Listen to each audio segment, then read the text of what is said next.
Amigos da Web TV Fronteira Noroeste e do programa Visão. Ele é radialista e líder em audiência no rádio regional. Já foi agente político, vereador e prefeito, e hoje acompanha de perto as nuances da política brasileira. É músico, lá atrás tocou em banda, e recentemente gravou um CD com músicas românticas. Atualmente ele é gerente da Rádio Noroeste, da conceituada Rádio Noroeste. Zelindo Cancian, um cara que aprendi a admirar e ouvir no rádio, pela sua experiência na área de comunicação, ou da comunicação, pelo seu dinamismo, espírito inovador e pela capacidade crítica do mundo que o rodeia. Tudo bem, Zelindo? Prazer estar aqui contigo, Vitor, nossos queridos telespectadores desse empreendimento da Web TV Fronteira Noroeste.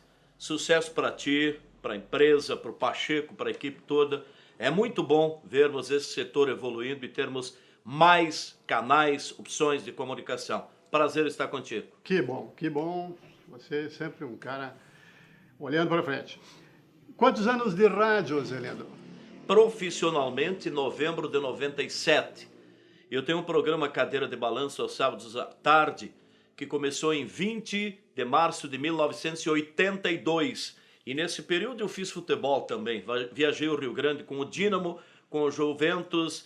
38 anos de microfone aos sábados à tarde. 82, né? Tô velho, né, compadre? Mas tem caminho aí, né? Tem... Meu Deus do céu. Zelindo, agora sim a pergunta para valer mesmo aí. Além de apresentar um programa diário, você é gerente na emissora mais forte, uma das emissoras mais fortes da região. Qual é que é a filosofia e quais são os ingredientes que empoderam a Rádio Noroeste? Tua atuação no rádio teve... Eu pergunto se tu teve lá atrás também uma inspiração em alguns dos radialistas famosos, Zambiase, Hélio Ribeiro. Não. Eu sempre fui um grande ouvinte de rádio. Continuo sendo, antes de ser um radialista, um ouvinte de rádio. Eu acordo ouvindo rádio, eu adormeço ouvindo rádio, na madrugada eu ouço rádio, ouço tudo. Eu estou aprendendo todos os dias. Não tive, basicamente, uma figura. Eu fui um grande ouvinte da antiga Rádio Guaíba, daquela Guaíba padrão. Eu ouço hoje tudo quanto é emissora de rádio. Hoje eu sou um fã da Rádio Gaúcha, enfim. Mas assim, eu não tive alguém em quem eu me espelhei. Não. Eu continuo aprendendo. Eu sou um eterno aprendiz, ouvindo tudo o que meus colegas fazem, em todas as emissoras da região. Eu ouço todas, aprendo com todos e ouço as emissoras, as principais emissoras do país também.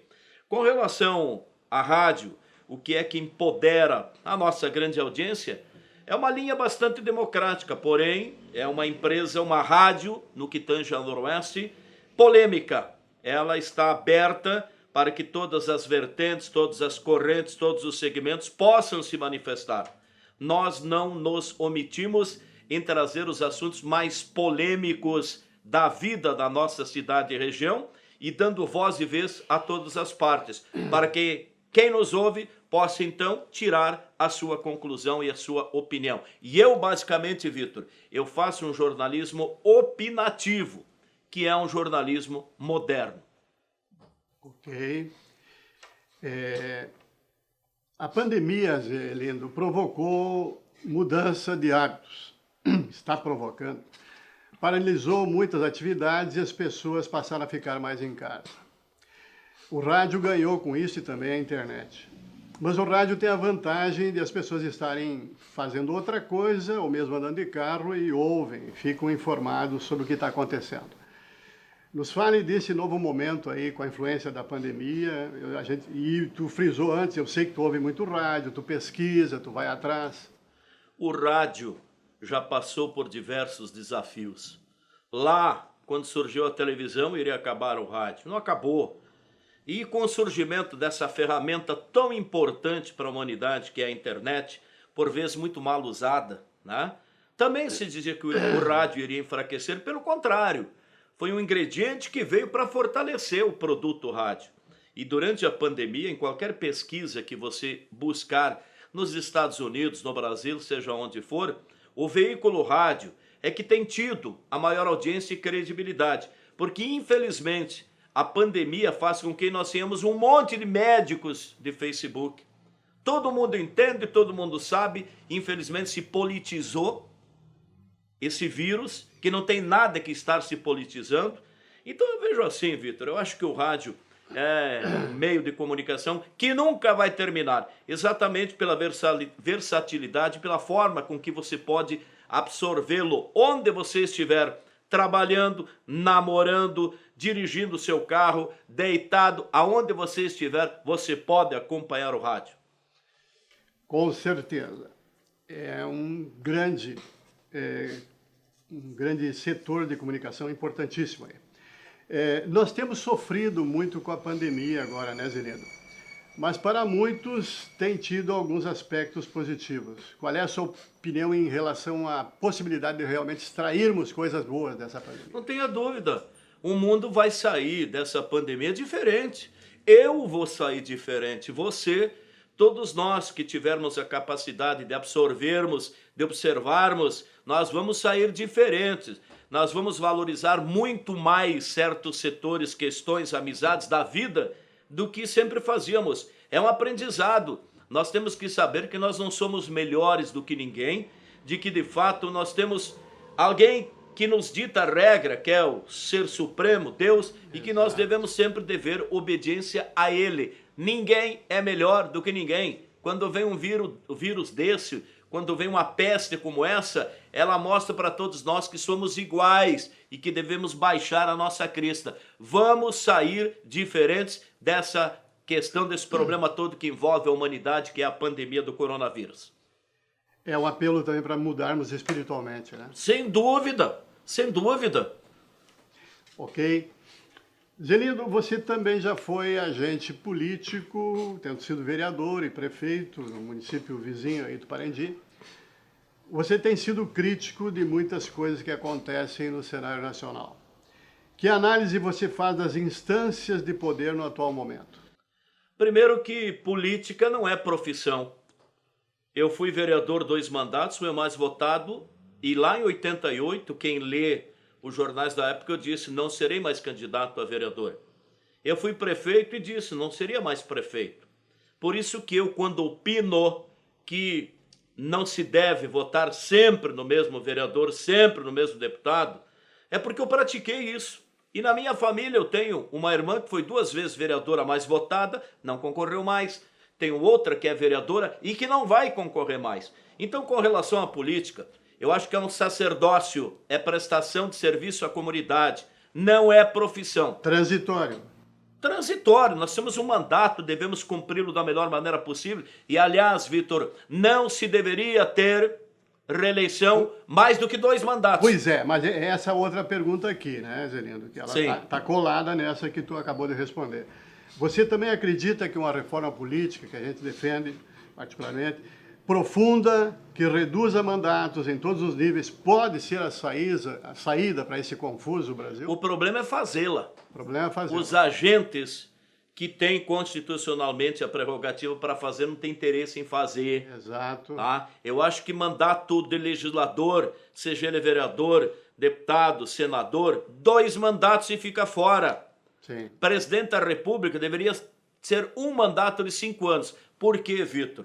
Porque eu sou vereador, eu vou tratar do meu mandato no sentido de fazer muitas vezes aquilo que é mais um populismo do que prestação de serviço à comunidade. Exato. O prefeito muitas vezes age, né, com intenções de fazer políticas, entre aspas, para buscar a sua projeção para uma reeleição. E nem sempre isso é aquilo que a comunidade quer. É por isso que eu defendo legislador, no máximo 2 mandatos, e prefeito, governador, presidente, sem reeleição. Reforma política necessária para que possamos fazer aquilo que o país precisa fazer. E com relação às instâncias como um todo, Hoje a vergonha nacional se chama Supremo Tribunal Federal. Eu não sou contra a instituição, ela precisa existir. O que precisa é mudar a forma de compor, de levar os seus elementos, né, que tem cargo vitalício, que não tem um voto e que, no entanto, mandam mais do que o presidente. Hoje quem manda no país é o senhor Dias Toffoli. Rodou em 2 concursos, não teve um voto, tem cargo vitalício e manda no executivo e manda no legislativo. Existem projetos tramitando no Senado, vários, no sentido de alterar a Constituição e de que a composição dos membros da Suprema Corte seja feita através do quadro da magistratura, sem interferência política. Por quê, Vitor? Porque sabe o que acontece? Daqui a pouco, temos vários exemplos aí dos mais diferentes segmentos políticos. Hoje nós temos, lá dentro do Supremo, elementos que vão julgar os seus chefes, claro. Os caras que os colocaram lá dentro. Quem é que colocou o Alexandre Moraes? Foi o Michel Temer. Quem é que colocou o Dias Toffoli? Foi o Lula. Sabe? Como é que eles vão julgar? Aí temos o Gilmar Mendes, foi posto pelo FHC. Como é que vão julgar os seus chefes? Eles acabam largando. Nós temos um monte de bandido político na rua, soltos por Gilmar Mendes, Dias Toffoli e Lewandowski, que estão lá dentro, exatamente porque os seus chefes os colocaram lá dentro. Ok. Saindo mais aqui, vindo para a nossa região e nosso cenário regional aí. Dias atrás, entrevistamos aqui, Zé, o Odailson, presidente da CISAP, entidade que defende projetos do aeroporto e da ponte, como forma de ajudar a alavancar o desenvolvimento regional, local e regional. O que você pensa disto, inclusive com as mudanças de governos municipais que vem aí agora? Cara, com relação à ponte, eu acompanho essa mobilização, esse trabalho, essa luta desde a década de 70. E parece que nunca sai daí, né? Nunca acontece. Nunca. São 30 anos já, cara, mais de 30 anos da FEBAP. É uma coisa impressionante. Eu acho que a ponte é necessária para o desenvolvimento da região. Aeroporto é extremamente necessário. Nós temos aqui grandes indústrias. De automotriz temos 2, as principais do país. Exato. E aí o pessoal tem que vir de São Paulo, tem que vir até Porto Alegre. Muitas vezes agora tem outros aeroportos mais próximos, mas daí leva um dia inteiro para vir para Santa Rosa, para a nossa região horizontina, enfim. Então, aeroporto e ponte é algo que já deveria ter acontecido. Só que hoje nós temos um elemento importante que se chama a união das regiões aqui das Missões e da Grande Santa Rosa. Uma época se brigava, ponte em Porto Xavier, ponte em Porto Mauá. Isso. Os nossos legisladores não vão tomar partido, porque eles precisam dos votos do pessoal lá da região das Missões e dos votos do pessoal da Grande Santa Rosa. À medida em que essas 2 regiões se unirem e tecnicamente provarem aquela que deve sair primeiro, o legislador, o Estado e a União vão somar esforços e vai acontecer. Enquanto se continuar dividindo, não vai acontecer em lugar nenhum. Ok. Vamos mudar um pouquinho agora para coisas mais amenas aí. E o cantor e o artista musical surgido recentemente? Você estreou um CD, né? Como tem sido essa experiência? Na verdade, é o 3º já. O 3º? Não. É um hobby, é uma coisa amadora. Eu sempre gostei de cantar. Se você pedir para mim cantar qualquer uma das músicas que eu gravei no CD aqui, eu não vou saber a letra. Eu peguei na internet na hora, gravei, coloquei 2 vozes, eu faço primeira e segunda, com músicos renomados que acompanham no estúdio, mas eu faço por hobby. Eu nunca fui um profissional, não tenho ambição nenhuma. Não sou compositor, gravei músicas de artistas que eu admiro, que eu vi a vida toda, e tenho feito e faço por hobby. Pois quando a gente escuta o teu programa, tu tem um gosto, eu também tenho um gosto parecido com o teu, até porque a gente é saudosista, né? Das claro. Músicas antigas, né? Que fizeram sucesso. De modo geral, tu não acha que a qualidade das composições e melodias caiu muito? Nossa Senhora! Quer prova disso? Você é uma enciclopédia da música, ainda hoje falando do Trini Lopes, que faleceu, né? Trini Lopes, Covid, 19, 83 anos de idade. Olha aqui, ó, se você vai... Se eu te perguntar aqui, me diz uma música que fez sucesso, que você lembra de 3 meses atrás, ninguém lembra. Mas se eu te pedir uma música de 30 anos atrás, você vai me dar 2 dezenas. Exatamente. Sabe? Porque tinha mensagem. Hoje, qualquer um vai para um estúdio aqui e grava. Antigamente, os caras tinham que ficar uma semana em São Paulo, na Copacabana, na Continental. Não era assim para gravar. Gravava quem era profissional. Hoje, qualquer um grava. Até eu estou gravando, né? Então, tu vai para um estúdio, se você desafinar, o instrumento tem um equipamento e vai afinar. Então é o seguinte, a música hoje, no aspecto de conteúdo, de letra, é um mar de lama. Não fica nada. O que tem é um ritmo só para baile, né? Sim. Para baile. Agora... E é uma quantidade enorme. Claro, né? E são boas. Nós temos bons músicos, conjuntos maravilhosos nesse estilo. Mas, com relação à tua pergunta, conteúdo, letra, tem mais não. Não tem mais, né? Não. É uma letrinha. Pô, recentemente, Caneta Azul. Foi pra televisão, cara. Agora, tem muito disso também, né? Olha o que a televisão historicamente colocou em evidência. O programa do Gugu, antigamente, saudoso Gugu. O que eles botavam lá? O próprio Faustão, o que MC não sei o quê. Baixou o nível. Cara, terrível. Música aí não tem nada, tem que mostrar a bunda, tem que fazer tudo, não sei o quê. Menos cantar, mostrar o seio. Cantar é muito pouco. Pois é, mas eu até acho que você poderia deixar algumas músicas que fizeram sucesso e que mesmo muitos jovens hoje gostam, hein? Poderia passar toda ela. Vocês colocam um pouquinho dela. Eu sei que o programa é jornalístico. Mas nós temos. Porque a música, ela dá uma leveza. Vitor, ela te faz... nós temos recordações que eu apresentei durante 20 disso. anos. Na Guaíra, agora o Paulinho apresenta. Tem programa específico, né? O Recordações resgata tudo isso. O programa da manhã eu uso algumas trilhas assim, mas é um programa de jornalismo. Então não é um programa que roda a música, não. Tá bom. Nem as minhas tocam inteira, viu? Embora os operadores às vezes querem me puxar o saco, mas não roda, não. Qual é a tua mais forte? A música mais forte que eu gravei é o nome que eu dei. Eu dei o nome Não Adianta. É uma música que fala... Já ouvi, é boa. Boa. E eu gravei em 2 vozes, a letra não é minha, não sei de quem é, pesquisei. Tem conteúdo, tem. E a gaita, o instrumental foi feito por nós, pelo estúdio, e o nome da música eu coloquei Não Adianta. Essa música roda em tudo quanto é rádio, roda no Mato Grosso, me pediram para enviar, lá em Diamantino, em outras cidades. A música Não Adianta é a música que mais roda de todas as que eu gravei. Já chegou a compor alguma música? Não. Eu fiz uma em homenagem aos meus pais. Vai Violeiro. Na verdade, não é toda a letra minha. É uma letra do Walter Basso e eu acabei mudando frases, ajustando para homenagear os meus pais. Essa é a que eu tenho mais participação minha, mas ela não é toda minha, não. Mas tu segue nesse objetivo de fazer mais alguma música? Não, né? Depende. Eu sempre gosto de gravar, já gravei e não faço para vender. Eu faço porque gosto, para dar para os meus amigos, enfim. Eventualmente alguém paga lá R$10, mas senão música eu faço para vender os CDs. De repente eu vou gravar mais, mas eu não tenho isso como meta para o futuro, não. Legal. Tchê, vamos falar um pouquinho de futebol, né? Opa! Meu Deus do céu. Eu perdi de ganhar um churrasco teu agora no dia do Grenal. Pipocou, né? Fazer o quê? Porque tu provocou o Brizola e eu ouvindo, eu digo, mas eu vou mandar uma mensagem para ele dizer, vamos jogar. Mas eu perdi porque o eu churrasco. tinha certeza que o Grêmio não perdia aquele jogo.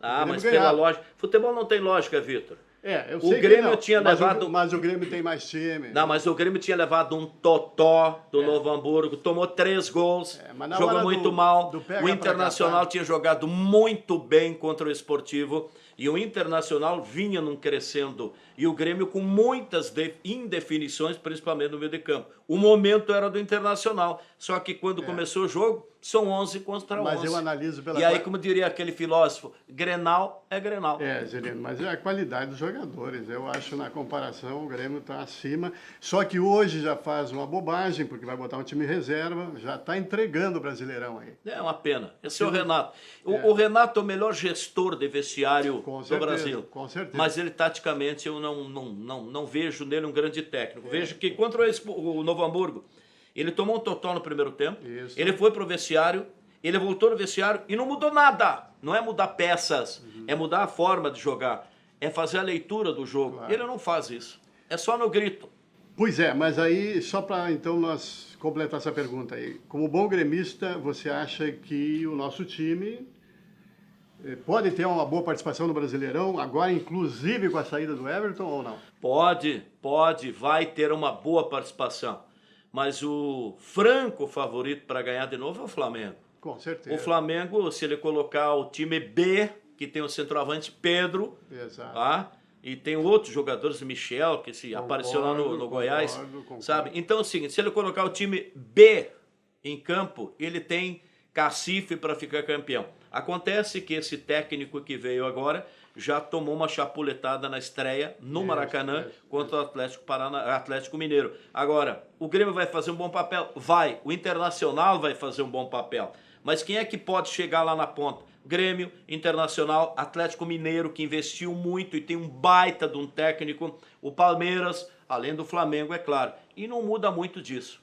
Mas eu tô temeroso com o ataque do Grêmio. Vai ter que acertar muita coisa. Tá mandando o Luciano embora e tá vindo o Everton de São Paulo. O Luciano que ele nem deveria ter vindo. Nem deveria ter vindo. Aliás, contratou Robinho, também um jogador médio. Mas no Fluminense o Luciano era um bom jogador. Médio. Meteu um monte de gol. Zelindo, meu Deus do céu. Na verdade, nós temos os jogadores da base, né? Que tem dado aspecto, consistência. O Renato é positivo. O Renato dá oportunidade. E o clube precisa formar jogadores até para se sustentar, para vender. Se não fosse agora a venda do Everton, nesse período aí em que não houve faturamento, como é que iria pagar a folha? Exato. Então o Renato tem grandes méritos aqui, porque ele vive colocando jovens. E o Grêmio tem muitos entrando aí. E o Romildo Bolzan, né? Na verdade, isso aí foi uma filosofia instituída pelo Fábio Koff lá atrás, que teve um outro elemento, que eu não lembro o nome, e depois o Romildo Bolzan comprou a ideia e... Mas aí você tem que ter um técnico que dê oportunidade aos jovens. O Internacional tem vários jovens aí, mas até agora o técnico não tem dado a eles espaço. Sarrafiori é um exemplo disso. Aliás, a questão específica desse jogador, são 3 técnicos que não têm dado oportunidade para ele. Deve ter alguma coisa aí. Deve ter alguma coisa. Então tá bom, Zelindo. Já? Eu queria também conversar mais, mas eu quero te deixar aqui um espaço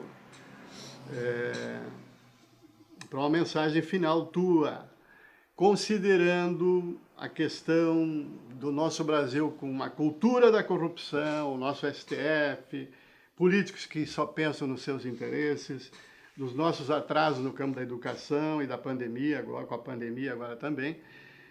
Os nossos jovens precisam de um Brasil melhor. A tua visão de futuro é otimista ou não? Ô, Vitor, a população tem que tirar aquelas vendas de olharem para partido político. Para te teres ideia, na eleição que houve há 2, 3 anos atrás, eu votei em 5 partidos. Elementos de 5 partidos. Tem que parar.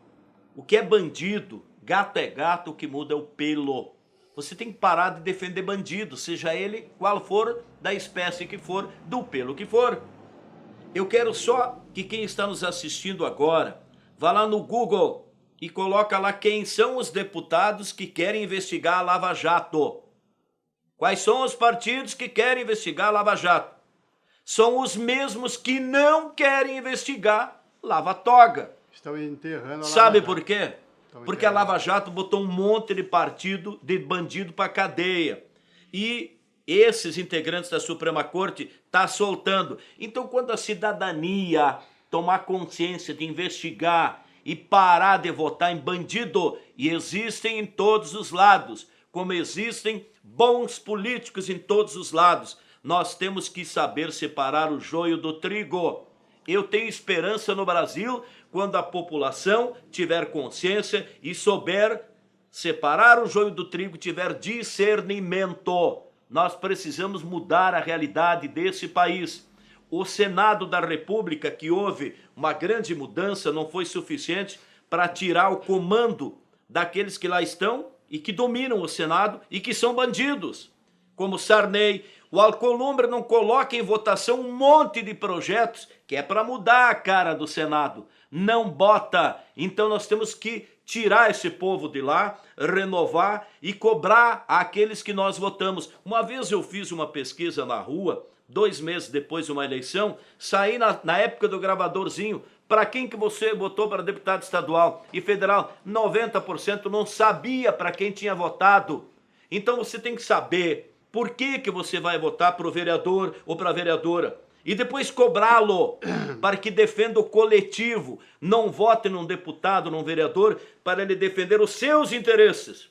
A função do homem público é a impessoalidade, é trabalhar em prol da comunidade e não para mim, para minha família. Mas é lindo assim, ó, indo nesse viés aí de tentar consertar o Brasil, né? Recentemente eu participei de um concurso aí de conselho tutelar, não tive êxito, né? Participei da campanha e tal. Mas eu mergulhei fundo na questão de saber por que tem um certo caos aí na sociedade brasileira, né?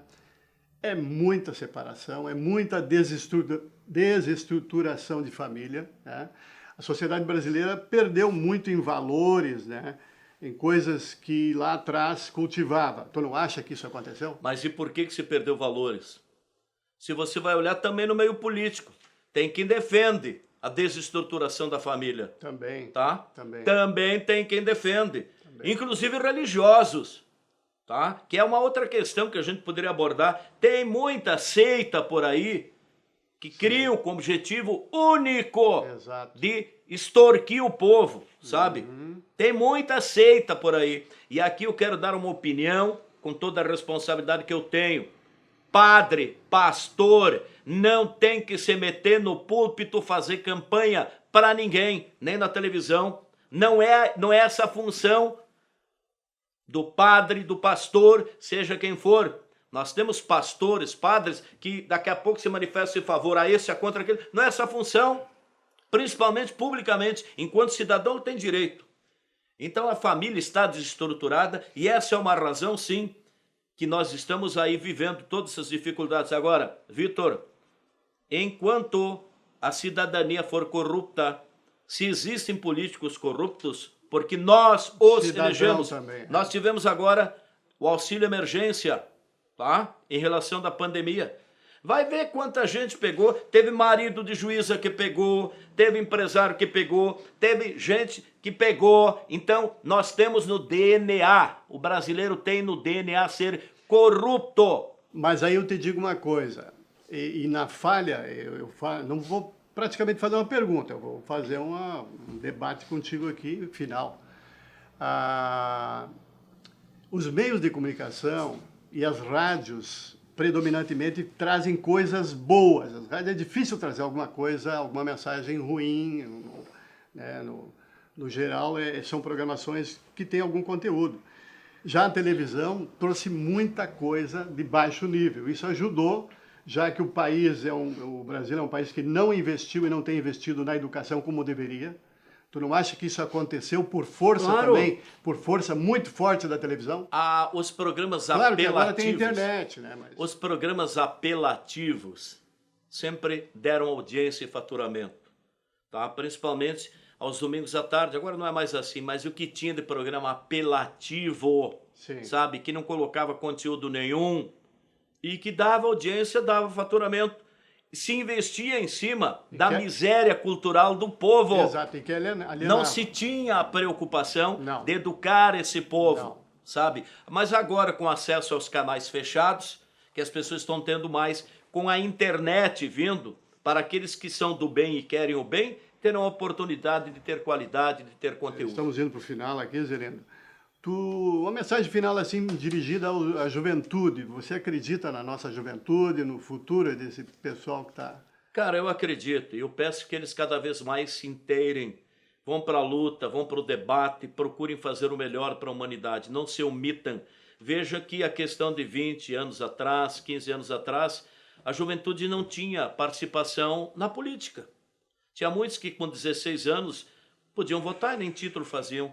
Hoje tem uma participação mais direta, mais profunda. Claro que eu acredito na juventude, é preciso acreditar na juventude, mas eles precisam exatamente ter esse discernimento de acompanhar tudo o que está acontecendo. Não terem atrelamento ideológico simplesmente por paixão, mas que defendam o melhor para a sociedade, tirando os maus, independente de onde estiverem, sabe? E prestigiando os bons, projetando aqueles que de fato querem o melhor para um país melhor, que é rico, que é grande, que é enorme, mas que precisa de decência em seu comando. Legal, legal. Nós agradecemos aqui, então, a presença e essa entrevista concedida pelo radialista Zelindo Cancian.